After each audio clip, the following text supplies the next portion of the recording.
Assalamualaikum warahmatullahi wabarakatuh. Alhamdulillahi rabbil alamin wa bihi nasta'inu ala umurid dunya waddin wa ala alihi wa sahbihi ajma'in wa la hawla wa la quwata illa billahil aliyyil azim. Amma ba'd. Yang saya hormati para kiai, pengurus majelis wakil cabang, ketua Tanfidiyah, Rois Surya, Kiai Lutfi, Bapak Ibu sekalian yang saya hormati, yang namanya saya nggak hafal. Saya pangapunten duduk di atas ya, tapi nggak biasa. Jadi saya agak berdiri saja. Langsung saja teman-teman, paling saya nggak lama lah. Saya hanya menemani Bapak Ibu sekalian. Latar belakang saya SUD ya, Sarjana Usuluddin. SUD itu Sarjana Usuluddin. Saya bukan sejarawan, tapi kira-kira di dalam akhir-akhir ini sekitar 2011 saya mendalami isu soal kebudayaan ini ya cukup lama bersama Raden Opan Sabar M. Hasib. Beliau sebenarnya habaib, marganya Alkaf, tetapi dibuang. Dia juga keturunan keraton tapi tidak dipakai keratonnya. Jadi kita kemana-mana dan sudah al-maghfur lah. Saya teramanati untuk coba untuk mengikuti estafetnya.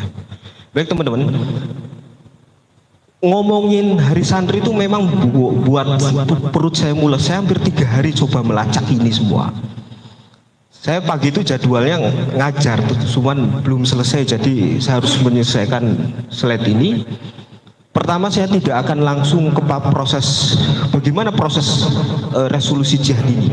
Jadi saya pengen katakan bahwa resolusi jihad itu bukan sesuatu yang datang tiba-tiba, bukan, tidak ada proses panjang. Jadi kalau melihat naskah Purwakaca Rubanagari itu hampir 800 tahun. Bagaimana estimasi pengetahuan atau transmisi keilmuan di dalam Jawa bagian barat khususnya itu sebenarnya sudah lama sekali dilakukan. Nanti kita bisa membuktikan. Saya melakukan pendekatannya adalah herestik sebenarnya, penselancaran sejarah. Tapi banyak, sekarang saya bukan arkeologi, tetapi saya juga melihat bagaimana bukti-bukti arkeologinya ada apa tidak. Kedua adalah yang banyak pakai naskah yang ditulis oleh Pangeran Wangsekerta di akhir abad 16. Nah, kalau ngomongin hari santri, kita harus balik dulu apa itu Indonesia. Teruskan. Indonesia itu memang negara yang saya kira cukup unik ya. Kita ingin membuktikan dari sisi pulau saja itu sudah 17.500 sekian, sukunya 10.063, bahasanya 600 sekian. Terus kan. Nah, yang menarik adalah di data demografi. Teman-teman bisa baca sendiri saja nanti di data demografi.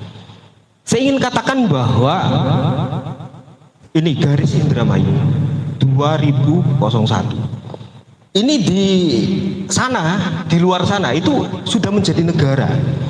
Singapura minimal itu. Malah gede kita. Harus ditambah Lekembung, harus ditambah Monaco, baru jadi demografinya Indramayu. Jadi kalau nggak usah ikut tur Madinah lagi, kalau mau berputar ke Singapura, putar saja ke Indramayu, itu sudah memutari 3 negara. Terus posisi Jawa Barat 44.176. Ini dengan negara Belanda saja kita masih luasan Jawa Barat. Berputarlah ke Jawa Barat sama dengan kita berputar ke kincir angin. Ke Belanda, Denmark, Swiss juga harus digabung. Ini menariknya Israel saja yang gencar itu ya harus menyamai Jawa Timur, harus ditambah Kuwait dan beberapa negara secara demografis. Jadi dari sini kita bisa bayangkan terus kan, bahwa inilah yang nanti menjadi pematik besar kenapa negara-negara Eropa ingin datang ke Nusantara ini. Nah, kalau kita lacak, yang paling tua secara data arkeologis itu Austronesia.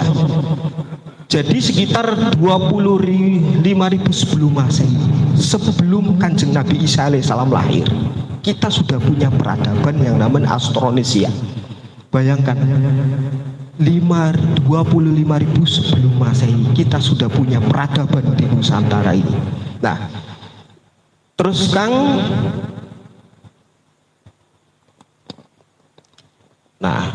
sehingga kita bisa melihat data arkeologinya kalau kita jalan-jalan ke Borobudur ya, jangan cuman foto sama turis yang kelihatan gitu. Tapi lihatlah beberapa reliefnya. Ini namanya perahu bercadik. Nah, perahu bercadik itu khas Nusantara karena melihat ombaknya yang sangat besar dan tidak sembarangan orang bisa melakukan perlayaran di Nusantara. Inilah perahu khas Nusantara. Jadi kalau yang di tengah ini saya temukan di Museum Transportasi di Malang. Jadi ini kemudian yang menjadi penjelajahan samudra, dasar perniagaan maritim atau poros maritim.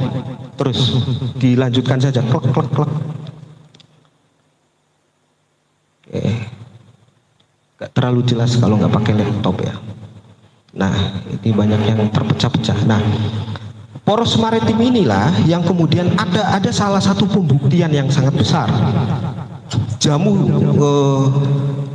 tolak angin itu adalah hasil karya Nusantara. Itu betulan.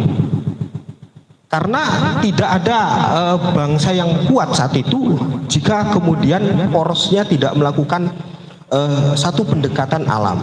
Jadi pengetahuan astronomi, pengetahuan bagaimana mengalahkan badai, pengetahuan bagaimana kekuatan memahami bintang dan letak bintang di posisi mana ikan itu bisa ditangkap, pengetahuannya ada di dalam Nusantara ini.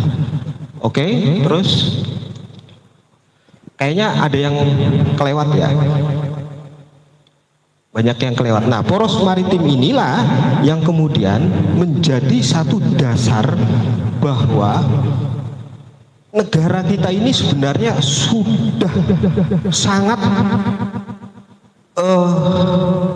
biasa untuk menerima dari orang-orang yang di luar dari Nusantara ini. Naskah yang paling tertua umpama Islam Nusantara yang kita katakan itu sebenarnya bukan isapan jempol saja. Jadi nanti ada beberapa kitab khususnya transmisi keilmuan di Mesir yang menyebutkan kata Al-Jawi. Nah, Al-Jawi itu sebenarnya identifikasi untuk menyebutkan Nusantara saat itu. Nah, oke.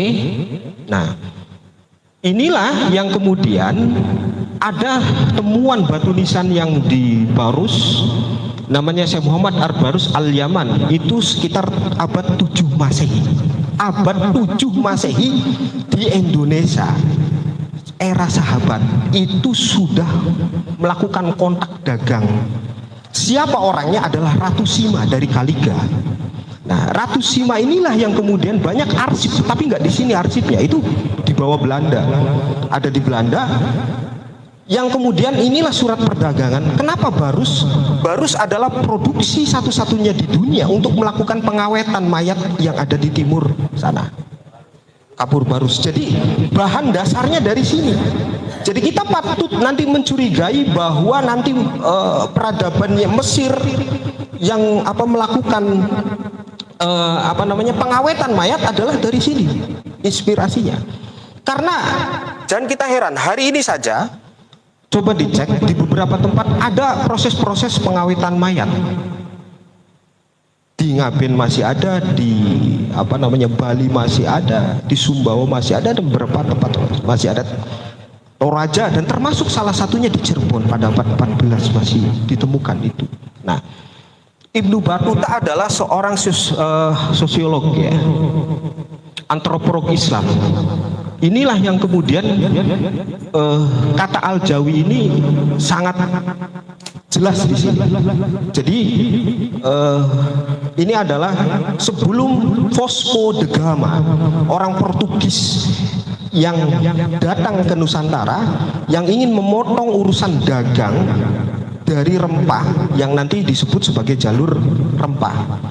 Dipotong oleh Vasco da Gama, beliau Ibnu Battuta sudah melakukan perlayaran di Nusantara. Nah, kata Al-Jawi ini muncul. Oke, pusat rempah-rempah di tengah Eropa via India, pelaut, Spanyol, Portugal, dan seterusnya. Nah, ini adalah sumber daya ekonomi terbesar di dalam geopolitik dunia. Jadi Nusantara ini berada pada poros depan ekonomi geopolitik dunia. Terus kan?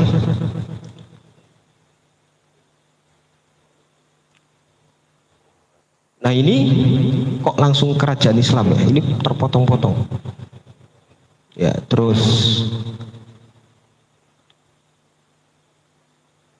kayaknya sebelumnya saya ingin membuktikan enggak yang Sundaland, yang situs Gunung Padang sebelumnya. Oke, enggak kebaca ternyata. Kalau teman-teman baca, ada situs Gunung Padang itu adalah salah satu situs yang sebenarnya masih debatable dibicarakan.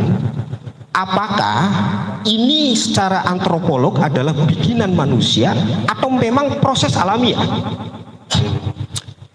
Unpad itu mengatakan itu adalah proses alamiah dari patahan lahar. Kemudian UI mengatakan ini adalah produk manusia. Antropolog itu selalu, biarpun nanti ternyata dicek karbon, itu usianya relatif 250.000 tahun situs Gunung Padang. Nah, teman-teman coba cek di YouTube-nya, perdebatannya rame, dan hari ini menjadi proyek nasional sebenarnya untuk mengatakan bahwa dulu ada filosof besar yang namanya Plato, itu sering menyebutkan kata Atlantis, Atlantik yang hilang. Nah, Atlantik yang hilang itu konon katanya menurut Plato ada di dalam pusat peradaban umat manusia. Salah satunya adalah di kita. Bapak Ibu sekalian ingin membuktikan. Nah, kita sebenarnya pusat peradaban itu gini. Saya nggak nyontokan sesuatu yang nggak terpikir, gini saja. Datang teknologi lampu. Tidak ada seminar membuat lampu atau mereparasi lampu. Tiba-tiba lampu LED datang, tetapi ada orang yang bisa menyervis lampu. Satu itu. Tidak ada itu. Pertukangan kita nggak ada, seminar tukang itu nggak ada. Dari kayu genti jadi baja ringan, itu bisa mereka. Ini yang hari ini kita bisa sampaikan. Tambal ban itu nggak ada di dunia. Kita punya teknologinya. Arab nggak ada, selesai buang. Bukan karena itu negara kaya, memang nggak bisa. CD saja bisa saya ingin katakan, apa benda yang masuk dari luar negeri yang nggak bisa diservis di Indonesia, bisa semua. Baja yang sudah nggak laku taruh Indonesia bisa jadi luar biasa. Lah ini, ini. Nah, ini bentuk situsnya begini. Ini batu berunduk namanya. Nah, ini 2.500, cek karbonnya 10.000 sebelum Masehi. Bayangkan itu eranya Nabi siapa? Sebelum Masehi 10.000, nggak main-main kita. Oke, sudah percaya bahwa kita bangsa yang besar, bangsa yang sehingga diminati oleh penjajah ini. Contoh, satu lagi, teknologi keris. Saya kebetulan punya keris di foto itu. Nggak dibawa, nanti takut klinik katanya. Ada orang protes ke saya, Kang, sampean setelah jadi les bumi kok kayak dukun? Yang enggak. Setelah dicek ternyata abad ke-18. Nah, terus kalau mandiin keris itu kan ada waktu-waktunya, nggak bisa langsung buka, ya kan? Orang protes, loh kenapa Anda itu klinik sekali?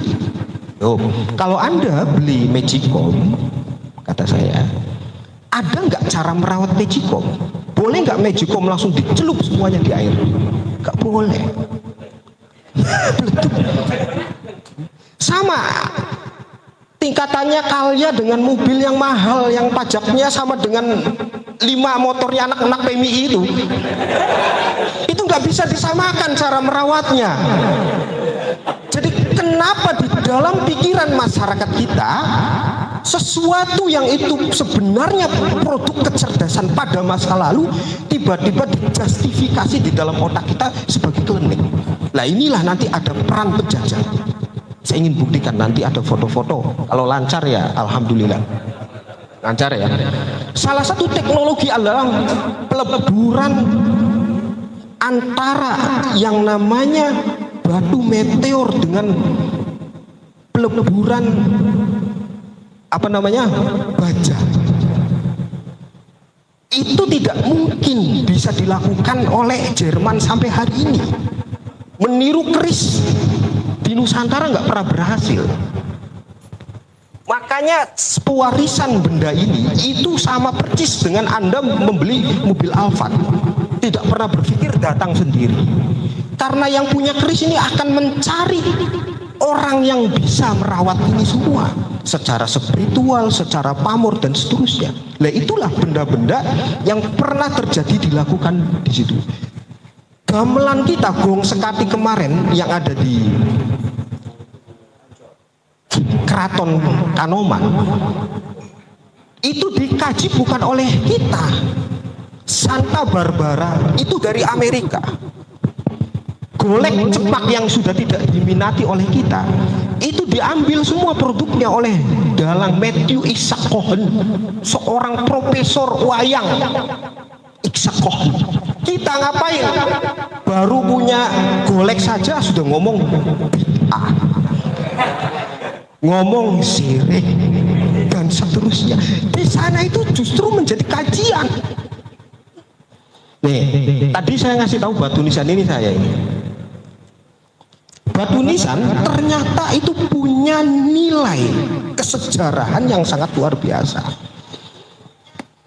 Batu nisan, jadi begini teman-teman, kalau kita menjadi orang Ansor, jangan hanya cari barokah di makam, carilah makam sebagai epistemologi pengetahuan. Saya pernah menemukan batu nisan yang sangat tua, saya lacak. Ternyata dari sisi ukiran itu adalah Surya Majapahit. Jadi Surya Majapahit itu bunder kayak lambangnya UGM. Tiba-tiba ada di pinggiran kandang ayam, di tengah-tengah masyarakat yang itu hampir ngebruk. Setelah dilacak, dan saya pengen tahu nominal berapa harganya. Ini ternyata setelah saya cek batunya pada ahli ukir, ini digarap paling cepat 2 tahun. Kalau hari ini kita bayar tukang berapa di sini Pak? Bayar tukang 100.000 boleh nggak? Kalau 100 saja saya pernah hitung itu harganya 240 juta sekian. Satu batu nisan.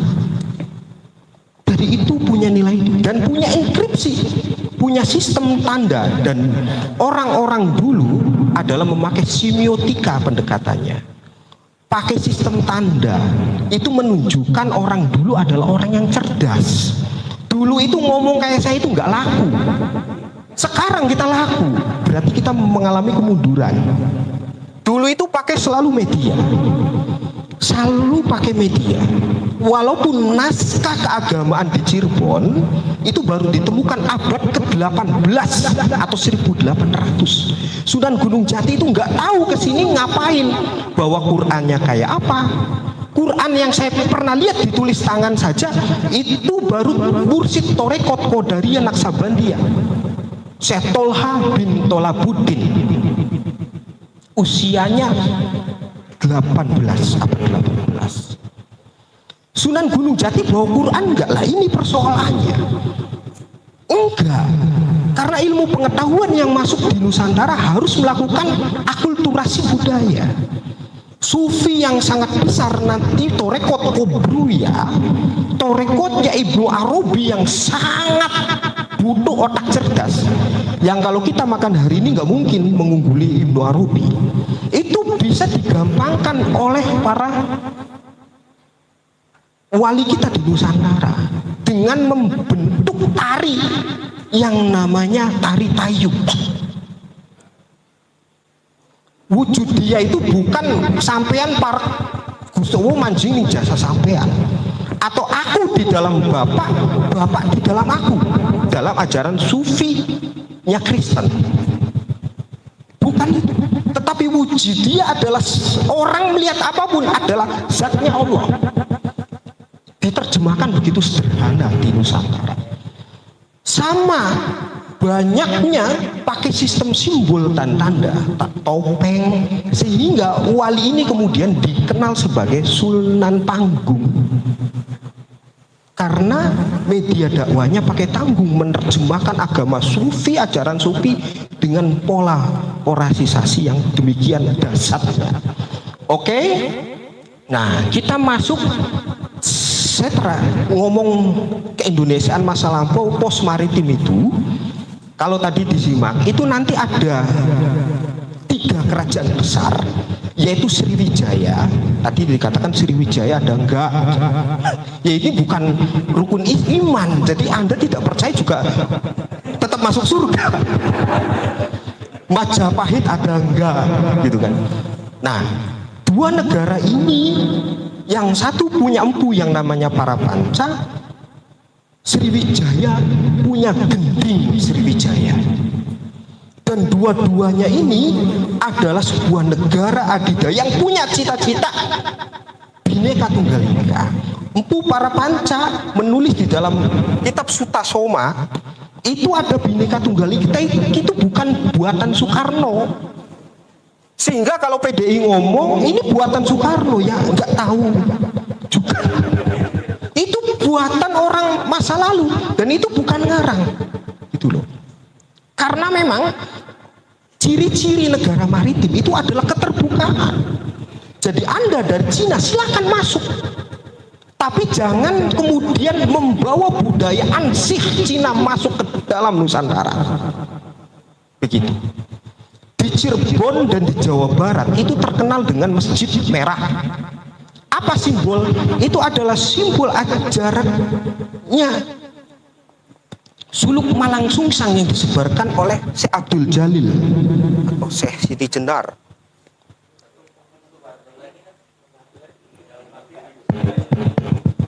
Oke. Saya ingin membuktikan lagi. Cengbeng, tembakan bedil, itu bukan Portugis yang bikin. Portugis kesini itu miskin posisinya, bukan orang kaya. Serius, percayalah sama saya. Kalau dia orang kaya ngapain ke kita? Dia itu orang miskin yang ingin mengambil sumber daya alam di Nusantara. Cingbeng itu sebenarnya adalah alat di dalam dinasti Ming, yang dimana Sriwijaya itu nanti ada salah satu pembuktian kerajaan tertua di Nusantara yang saya temukan dari manuskrip pustaka raja-raja yang ditulis oleh Pangeran Wangsakerta. Nah, ada itu naskahnya. Kalau Anda tidak percaya, main saya ke Cirebon sana. Saya punya naskahnya. Dan Anda jangan berpikir dari mana saya dapat naskah. Dapat naskahnya nunggu guru saya meninggal dulu. Serius. Jadi guru saya mungkin sudah terasa, Dep, kalau ketemu saya lagi bawa harddisk yang 500 kosong. Saya, niki Mbak, wonten. Setelah meninggal saya ingat, saya buka ternyata isinya naskah. Nah, naskah ini kemudian nanti menerangkan bahwa di pustaka raja-raja itu termasuk Sriwijaya itu masih muda banget dan Majapahit itu tergolong muda, Pak. muda itu untuk usia Nusantara.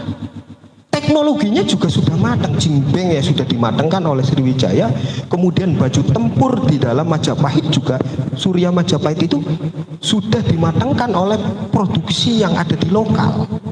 Siapa yang mematangkan? Adalah, ini sudah ke perlayaran ya. Nanti Kang, nanti ini pembuktian sebelum. Nah, kayaknya dalam sebelum ini Kesultanan ini ya. Siak Jambi ini Islam ya, yang bukan Islamnya sebelum. Oke. Kalau nggak ditontonkan saya eman-eman, saya bikinnya 3 hari 3 malam bukan naskah. Bayangkan, anak istri saya tak fungsikan. Oke. Kayaknya kesini deh.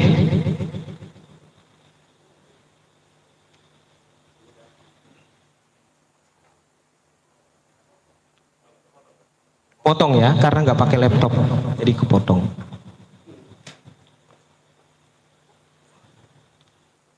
Ya, saya nggak lihat ini lagi lah. Kalau lihat ini nggak kelihatan cerdas ya. Oke, ini sebenarnya pembuktian saja. Anda tinggal lihat ya, pembuktian. Nah ini ada kerajaan yang di Hindu Buddha yang sangat tua. Ternyata usianya 1126 Masehi yang ada di Jawa Barat. Sebelumnya di Sarwodadi saya baca naskah ini, kemudian menemukan lebih tua lagi, namanya zaman Megalitikum, zaman batu. Bagaimana peradaban itu ditulis pakai batu. Nah, di Megalitikum ini ternyata ada yang namanya kerajaan yang ada di desa Sarwodadi hari ini. Dibawa ke Nusantara, sungainya pun namanya Sungai Gangga. Raja namanya Indra Prahasta. Nah, ini nanti kerajaan tua yang kemudian melahirkan beberapa, kerajaan tertua kita di ini Kang ya, abad 4 ke 5 Masih itu adalah Salaka Negara. Sebelum Salaka Negara ada lagi kita, ya tadi yang saya katakan sebagai Indra Prahasta. Situsnya dapat ditemukan, situs itu maksudnya arkeologinya bisa ditemukan. Ini bukan buatan manusia atau bukan hasil letusan Gunung Merapi. Gunung apa yang di Jawa Barat itu? Gunung Cermai. Kalau letupannya itu ada di Gunung Jati bagian terakhir. Namanya Gunung Semar. Itu memang hasil letupannya gede-gede banget memang. Kalau ini bukan. Nah, Salaka Negara ini yang paling tua tuh. Setelah Salaka Negara ada Tarumanagara, Kutai, Sriwijaya baru hadir Sriwijaya. Oke, terus Kang. Loh, iya ada yang kepotong.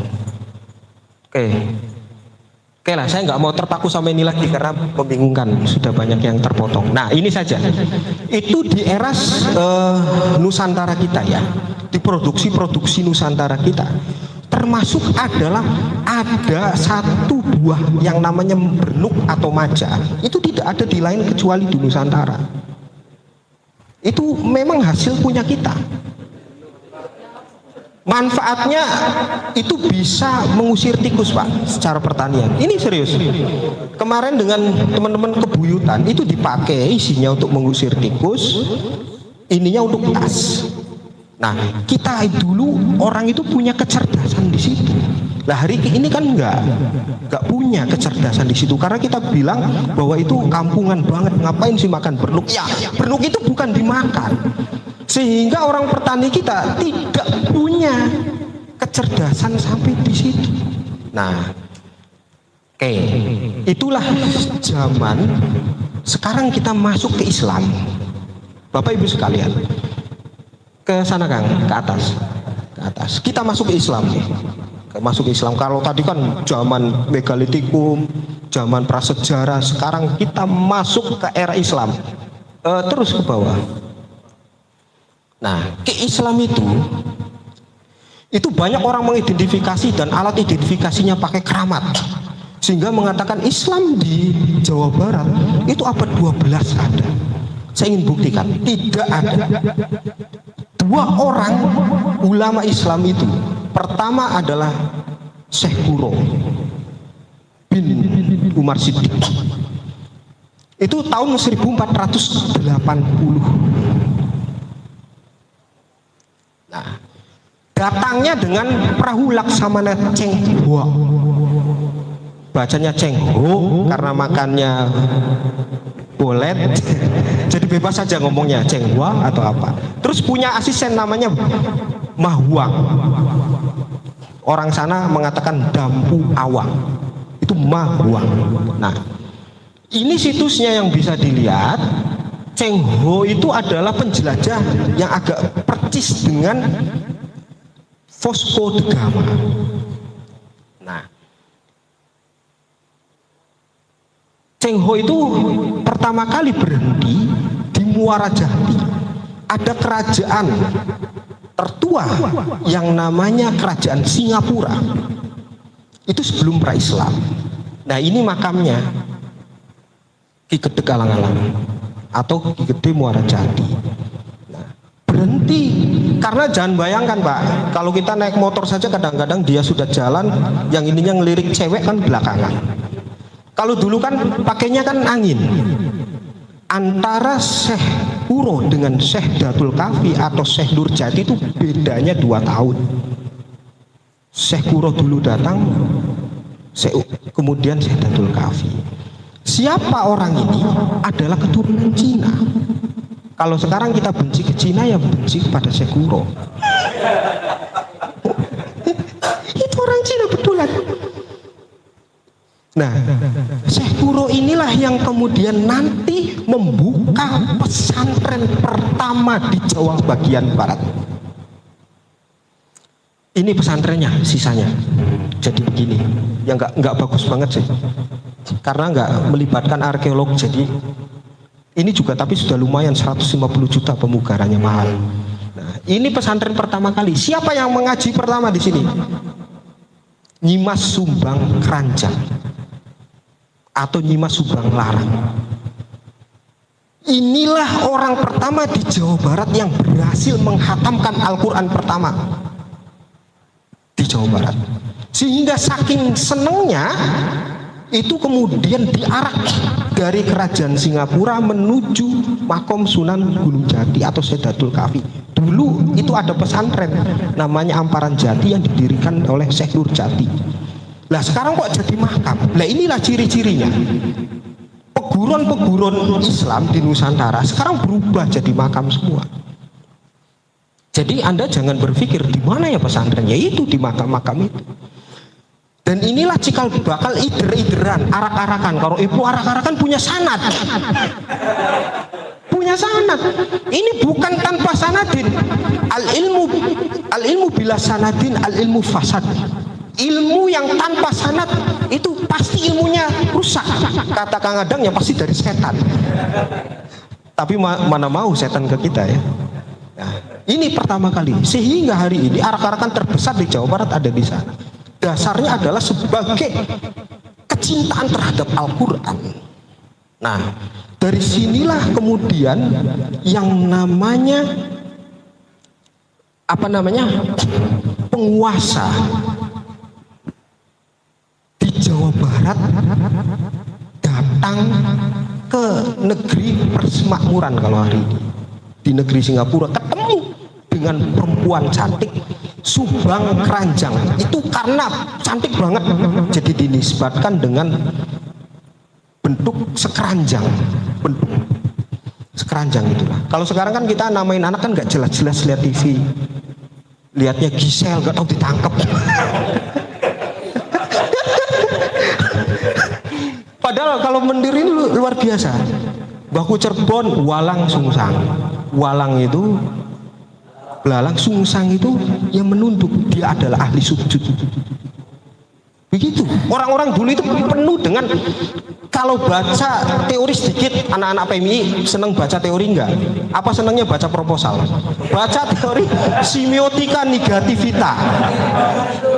Itu orang barat yang nulis Laurent Barthes itu pasti ngerti makna-makna simbol. Jadi orang dulu itu pakai simbol-simbol. Dan ini Prabu Siliwangi datang dan kemudian menghadirkan ini sebagai salah satu istrinya. Nah, oke, ini satu bukti saja. Oke, Kang, terus. Anda nasab ini kalau mendengar ceramahnya Habib Lutfi bin Yahya, beliau akan menjelaskan ini.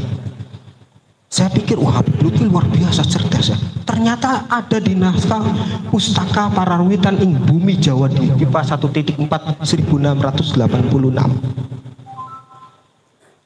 Ada yang menarik di sini. Pertama adalah Jamaluddin Al-Husaini, yang nanti inilah menjadi cikal bakal leluhur para aulia di tanah Jawa.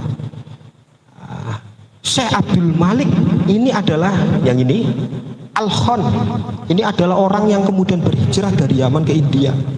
Sehingga kalau kita dengar Saman Khan itu ya habaib di sana, Sarul Khan gitu kan, habaib.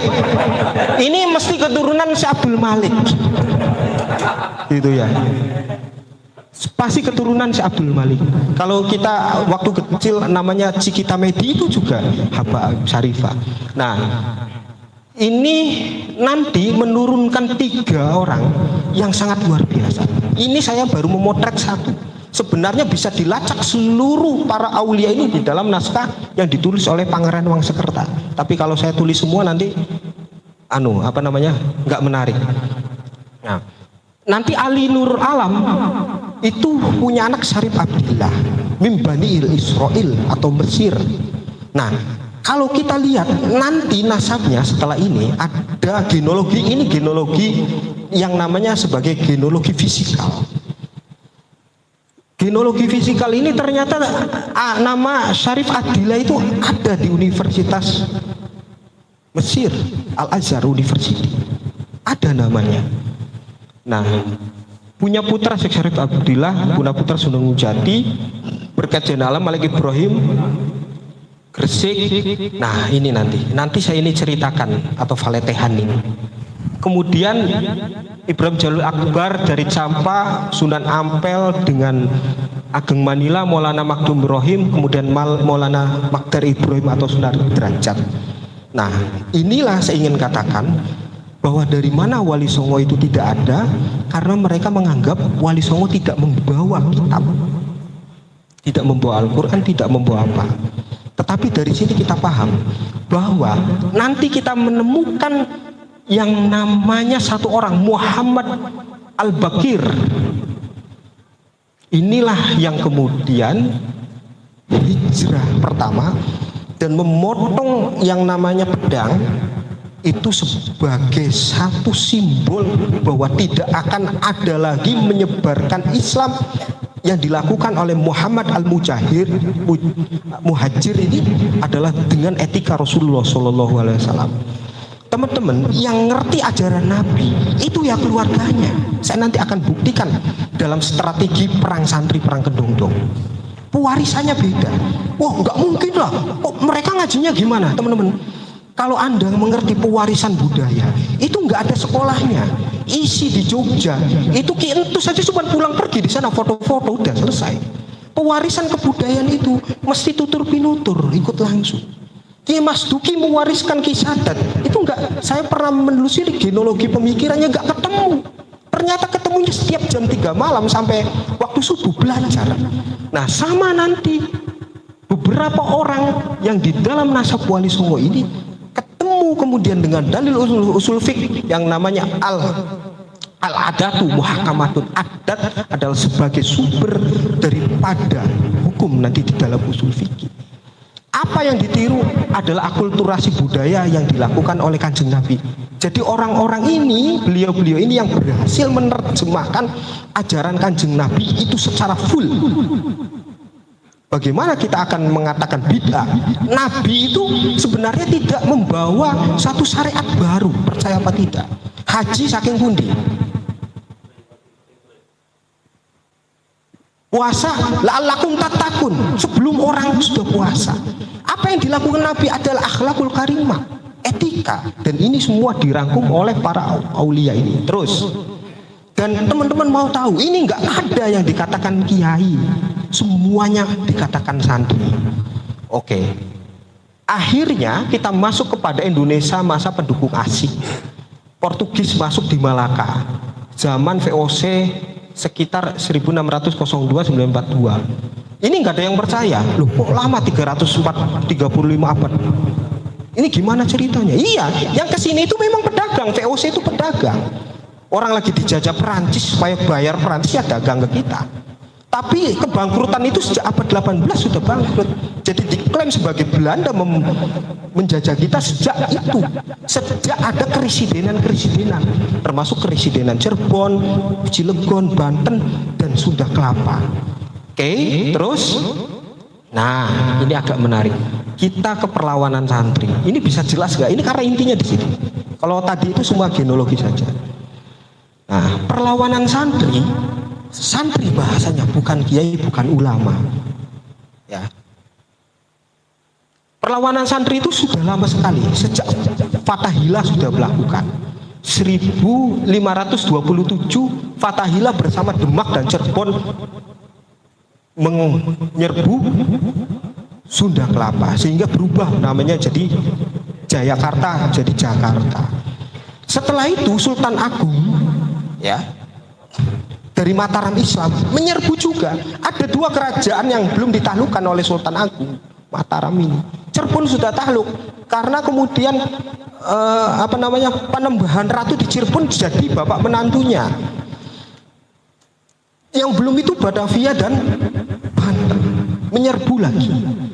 Nah, kemudian perang Jawa yang dilakukan oleh para santri-santrinya Ki Mojo, Ki Hasan Basari dan seterusnya, itu melakukan penyerangan.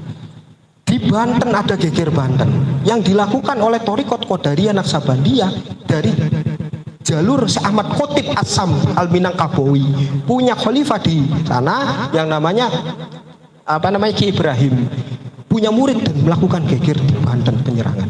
Nah, yang menarik adalah nanti dalam konteks ini, kenapa ini menarik? Perang Kedongdong 1802-87 ini adalah cikal bakal inspirasi perang Jawa yang sangat dahsyat ada di sini.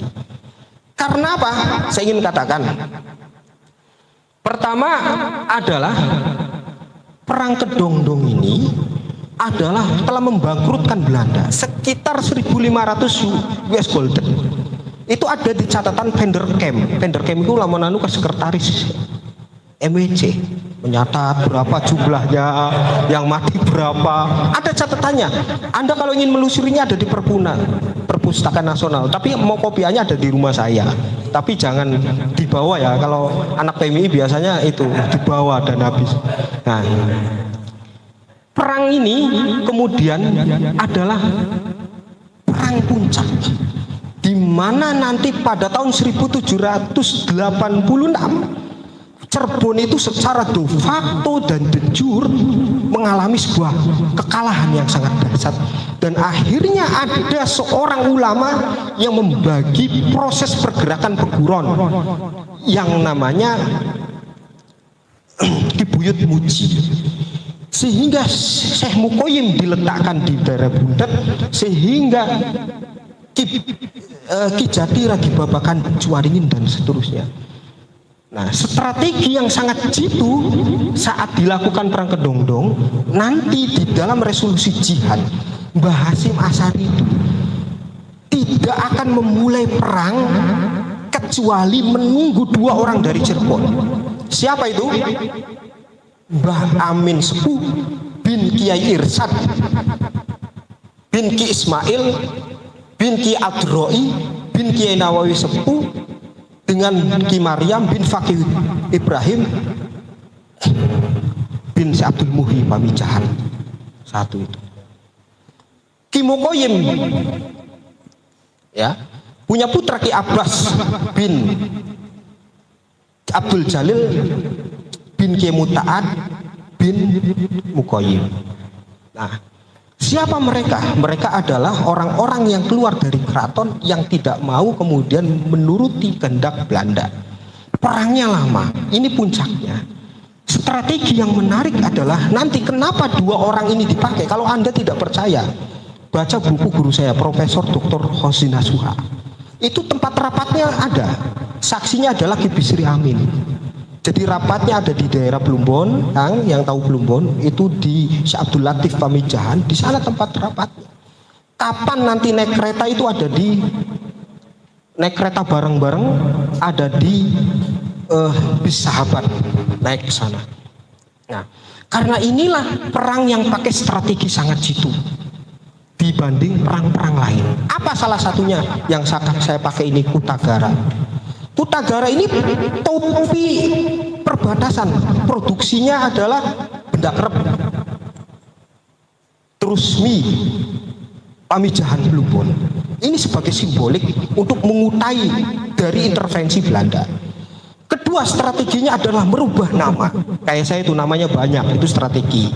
Kalau dipanggil MBC ya Rohmat Al-Ayubi supaya kelihatan Islamnya.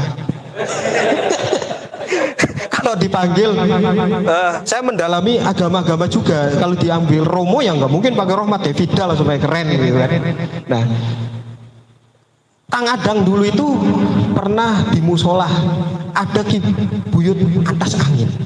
Antas Angin itu nama sandi yang dirubah adalah yang untuk yang namanya Tubagus Rangin. Pangeran Surya Negara dengan Pangeran Suryakusuma digabung namanya. Dan tahu nggak Bapak Ibu sekalian, kalau kita melacak kuburan mereka itu banyak sekali. Di Plumbon saja namanya Surya Negara itu diyakini ini loh jasadnya, ini loh jasadnya. Dari Cirebon, Majalengka, Banten semuanya ada. Dan itu adalah strategi yang keren sekali. Jadi orang ngaku Surya Negara sebagai komando lapangan dibunuh, ceret mati, Surya Negara mati, dan seterusnya. Salah satu. Ketiga, strategi berikutnya adalah oboran. Pakai suluan. Pakai cempor lah. Karena tahu orang saat itu kan sudah nggak punya apa-apa. Jadi Belanda nembakin, habis pelurunya baru nyerang. Jangan bayangkan perang selama ini 1800 sampai 1818 itu perang terus enggak pernah berhadapan-hadapan, tapi pakai strategi jitu. Kedua pakai estafet. Nanti sekarang yang maju adalah santri, besok petani, besok pedagang. Luar biasa. Itu adalah nanti yang ditiru perang gerilya yang dilakukan oleh Panglima Besar Jenderal Sudirman. Dan ini menjadi buku militer yang dibaca oleh para jenderal di dunia. Betulan itu, saya nggak bohong. Strategi berikutnya, apalagi setelah kalah semua, pakai makanan, Pak. Pernah diteliti orang Muhammadiyah, Cimplo di bulan Sapar itu adalah salah satu strategi untuk melakukan perlawanan terhadap Belanda. Karena putih, warna makanannya itu putih, ininya darah, apa itu untuk mengingat terus. Tuh. Sampai di makanan itu punya makna perlawanan luar biasa. Kedua, ngumpet, Pak. Pakainya simbol. Kalau nanti ketemu pohon dan ada musola, itu saudara kamu. Pohonnya adalah sawo kecil dan itu pakai simbol. Luar biasa. Kecerdasan Cirebon saat itu karena punya pengalaman manuskrip segala macam, akhirnya ini yang nanti dipanggil oleh Mbah Hadrotis Hasyim Asy'ari untuk memutuskan perang. Kalau kita kan terkenalnya klinik saja, Mbah Amin Sepuh melemparin ini, betul. Kita nggak tahu dua orang ini mewarisi ilmu dari mbah-mbahnya, gitu loh. Dan ngajinya nggak begini, ada luar biasa. Rekod Sataria yang hari ini masih diamalkan itu 40 hari di atas para tetapannya. Abdullah bin Satar Sati masih bisa dilakukan. Jadi Mbah Hasyim itu tahu betul ini loh darah-darah orang yang paham betul strategi. Perang Kedongdong itu kan luar biasa, 10 November itu kan luar biasa. Orang nggak bawa senjata ngadepin pemenang perang dunia kedua. Itu bagaimana caranya? Kalau bukan orang punya keilmuan, punya sanad, punya strategi yang jitu. Sehingga kalau kita tahu setelah naik kereta menurut Bisri Amit, barulah yuk kapan kita lakukan. Karena Mbah Amin Sepuh yang saat itu Baiat Torekot Qadariyah Naksabandiyah sudah datang, yang satu adalah orang Sataria sudah datang. Luar biasa. Saya yakin dua orang ini adalah melakukan strategi, bukan hanya kejadukan. Karena yang dilakukan perang Kedungdung adalah dua hal yang paling istimewa, strategi dan kejadukan tetap dilakukan. Sehingga dibawakan dulu adalah istilah pondok bacin, itu adalah pondok Torekot. Oke, kira-kira itu ya Pak.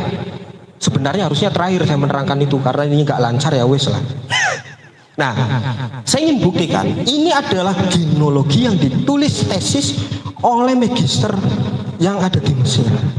Nah, Syekh Mahfud At-Turmusi 1842 1920 adalah menjadi muhadis pertama yang kemudian punya murid banyak sekali. Semua belajar dari Syekh Mahfud At-Turmusi. Jadi termasuk Mbah Hasim ke Syekh Mahfud At-Turmusi, Syekh Abu Bakar Syatok, dan inilah nanti ketemu sanad ahli sunnah wal jamaah di Nusantara. Kemudian Syekh Ahmad Jani Dahlan, Syekh Usman, dan teman Bapak Ibu sekalian baca saja sendiri ya kalau soal ini. Tapi percayalah ini mutawatir. Kalau Anda ngaji pasaran di Mbah Mun Juber, inilah nasabnya. Biasanya bukan Mbah Hasim Mbah Mun itu, Kiai Fakih Mas Kumambang, belajar pada Syekh Mahfud At-Turmusi dan seterusnya. Kalau kita baca Tanwirul Hijjah yang punya yang luar biasa, wahaila wasaurul alima wala hudan wa ikhtilafun wama, perbedaan adalah bukan apa-apa tetapi rahmatnya Tuhan. Itu oleh ditulis Syekh Mahfud Ahmad Siddiq Al-Lasmi Al-Fosurani, nasabnya dari sini. Belajar Tanwirul Hijjah enggak? Saya dulu suruh ngapalkan waktu mondok di Lirboyo. Ternyata nasabnya dari sini, mesti ketemu Syekh Mahfud At-Turmusi secara keilmuan. Nah, Syekh Mahfud At-Turmusi lah ini menjadi muslim di dunia, terbesar di dunia. Nanti estafet berikutnya adalah Kiai Hasim Asy'ari.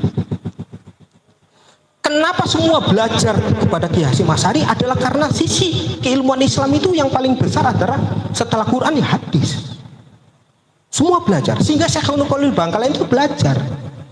Sehingga pamannya saja bahwa Hasbullah itu belajar. Sudah bongkotan belajar kepada Syekh Khalil Bangkalan, Syekh Abdul Karim Lirboyo belajar. Semua belajar pada Mbah Hasim Asy'ari. Nah, oke, teman-teman baca saja. Nah, yang ini disebut sebagai tiga poros. Pertama adalah poros Mekah. Poros Mekah itu Syekh Nawawi Al-Bantanti, Mahfud At-Turmusi, Ahmad Khotib Sambas. Nah, inilah yang memecahkan Torekot dulu Qadariyah dan Naksabandiyah bulat terus.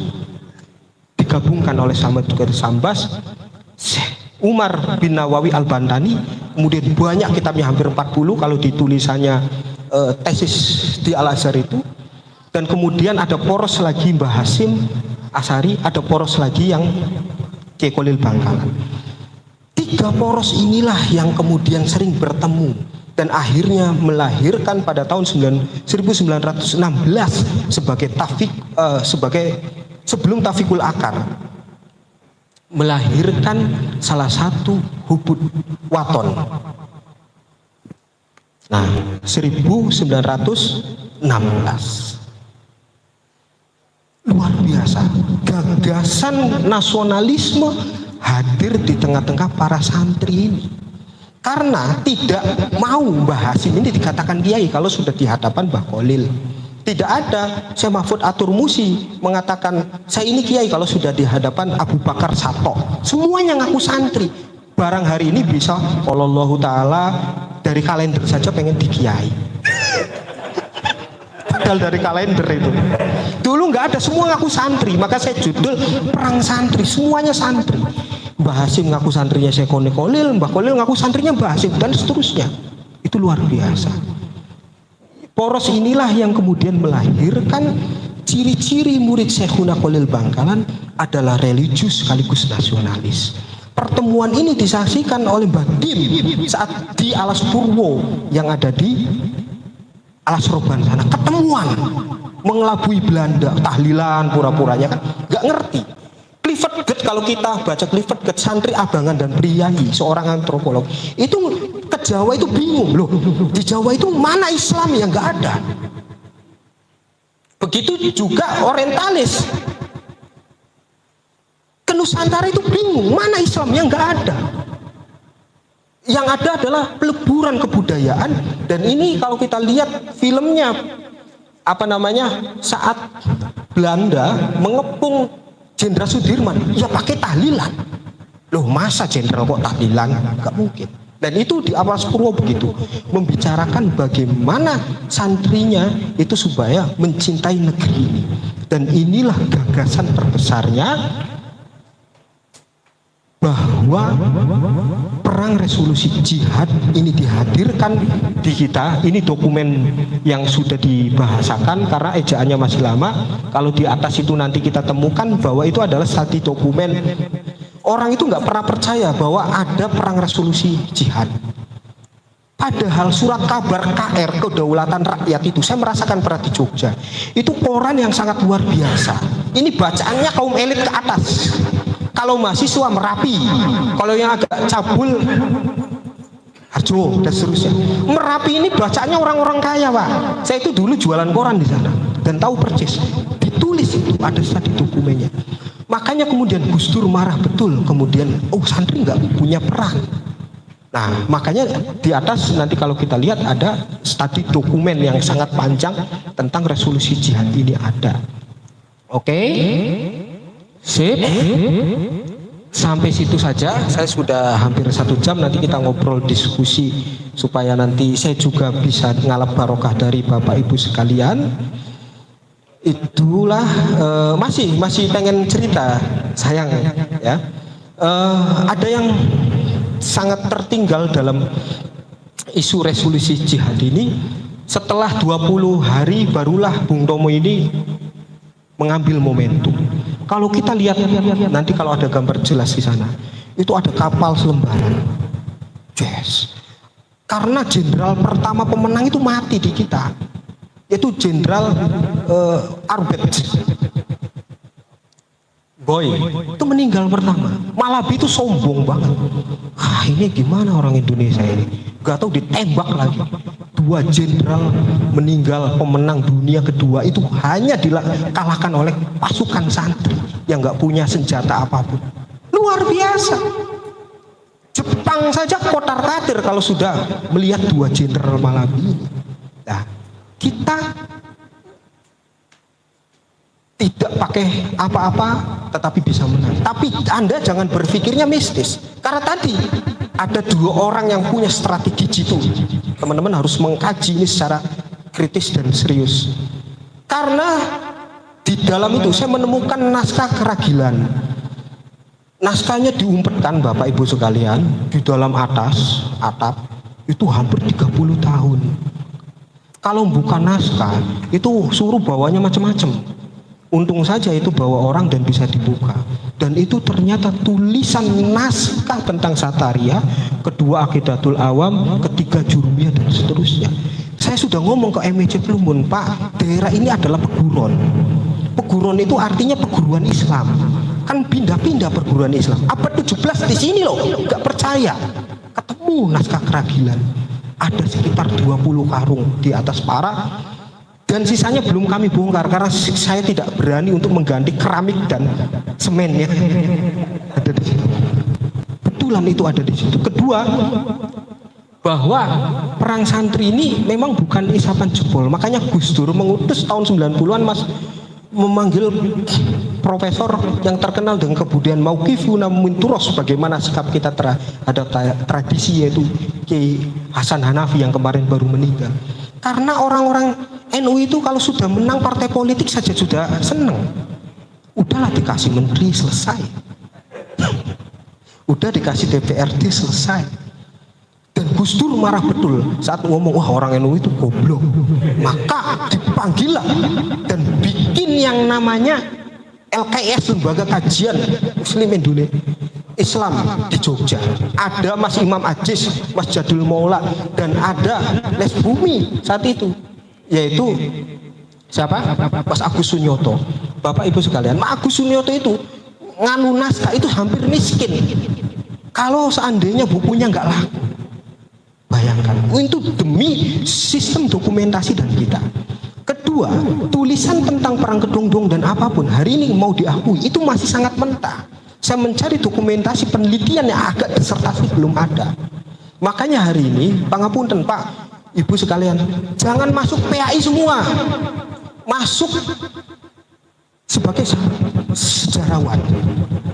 Karena yang menulis itu Kiai Amin bin Kiai Halim bin Kiai Hasan Malawi bin Kiai Tolha bin Kiai Tolabuddin dan seterusnya. Dan mereka itu kiai. Jadi kalau kiai dibaca di universitas ya nggak laku. Makanya hari ini Gus Dur itu sangat cerdas banget membuatlah lembaga itu. Tafikul Afkar digerakkan, dan payahnya kemudian kita terkena isu ini. Kadang, wah ini kelompok Gus Dur, ini mesti liberal. Lah itu gaweane Orba itu. Gimana mau liberal? Gitu loh. Nah inilah. Jadi mekanisme Nahdlatul Ulama sebenarnya butuh memfondasi bagaimana, termasuk tahun 86 membuat Lakpesdam itu adalah bagian strategi Gus Dur untuk membangkitkan keintelektual Nahdlatul Ulama. Bapak Ibu sekalian, terakhir saya ingin sampaikan bahwa percayalah bangsa kita itu cerdas. Di era Soekarno itu sempat mengirim 600 orang setelah perang. Bagaimana tingkat kecerdasannya? Mata Najwa pernah menelusuri, itu sama dengan kecerdasannya Habibie. 600 orang setelah perang, kita masih punya stok orang-orang pandai ke luar negeri. Di sana itu jadi direktur semua. Jadi gaji sehari itu bisa bikin gedung MEC tingkat 5. Sendiri. Mereka nggak bisa pulang karena terkena isu yang dekat Soekarno adalah komunis. Yang bisa pulang itu satu orang, Habibie. Entah gimana caranya Habibie bisa pulang, saya juga nggak ngerti. Jadi intinya bahwa itulah saya ingin membangkitkan semangat Nahdlatul Ulama, bahwa semangat Nahdlatul Ulama hari ini adalah harus dari sebuah kajian. Saya bukan sejarawan, tapi saya kedukung sudah ngikuti guru-guru saya. Jadi kalau saya datanya diadu, ya nggak percaya. Wong SOD, sarjana udut, sarjana usuluddin, ada filologinya, mata kuliah sejarah dan blek di situ tidak kursus. Sehingga yang kurang hari ini adalah arkeologi. Belum banyak arkeologi yang dilakukan oleh NU. Nah, karena tidak arkeologi, sehingga peninggalan-peninggalan yang sifatnya ratusan dan yakin itu punya situs yang sangat luar biasa, itu tidak dilakukan. Sehingga hari ini musimnya NU itu sebagai betonisasi, tidak mewarisi tradisi yang dilakukan Sunan Panggung dan Syekh Syarif Hidayatullah. Jangan bayangkan para wali itu semuanya bisa ahli ngaji, enggak, ahli akhir, ahli bangunan. Bahkan percaya atau enggak, kalau saya menemukan bata dengan ukuran fantastis, saya tanya ke Universitas Kristen Sanata Dharma, bukan universitas, karena ahli badanya ada di sana. Universitas Katolik Sanata Dharma. Kang, saya menemukan batu ukuran ini, tolong diidentifikasi berapa. Wah, ini ukuran ini dan ini. Selesai. Kita nggak punya ilmuwan itu. Nah, apalagi saya ingin jujur katakan, secara historis, saya katakan naskah tentang perang santri masih sangat minim dan harus dikaji terus, harus ditemukan. Apa standar yang paling gampang adalah historiografi subaltern atau tradisi lisan. Mari kita kumpulkan dan mari kita kumpulkan selalu kola wakilannya. Dulu ngapain sih? Perang ikut apa? Dan seterusnya. Itu bisa di India itu sudah menjadi keilmuan. Kita saja yang ngawur. Wah ini katanya. Di sana sudah jadi keilmuan Kang Adang. Kita saja. Namanya tradisi lisan. Jadi ngobrol itu penting, ngopi itu penting sebenarnya untuk menggali. Tambun ini janjane gimana? Ada pasukan Cirebon nggak yang mampir ke sini? Bukan cari rangda. Bukan. Nah, pasti ada ke sini, pasti ada mampir, situsnya mana. Jadi jangan ngambil barokah saja. Ini repot. Carilah histografis, mulai difoto, misalnya difoto. Caranya kalau Anda ingin tidak kesambet, gampang. Hadiahin Fatihah selesai. Iya betul. Saya ngerusuk-ngerusuk kemana? Kemarin barusan saya ketemu dengan korban 65. Saya bisikin, Pak ini apa areanya? Kok saya pusing sekali kepalanya. Ini korban, di sini ada PKI banyak. Itu. Jadi kita akan menemukan bahwa makam-makam pasti alumni perang Kedongdong, alumni perang ini tidak akan membongkar. Karena apa? Ria itu memang dia tidak boleh di dalam konteks Islam, kecuali ria hasanah, ria yang baik. Nggak tahu itu ria yang kayak apa. Wallahu muwaffiq ila aqwamit thoriq. Assalamualaikum warahmatullahi wabarakatuh.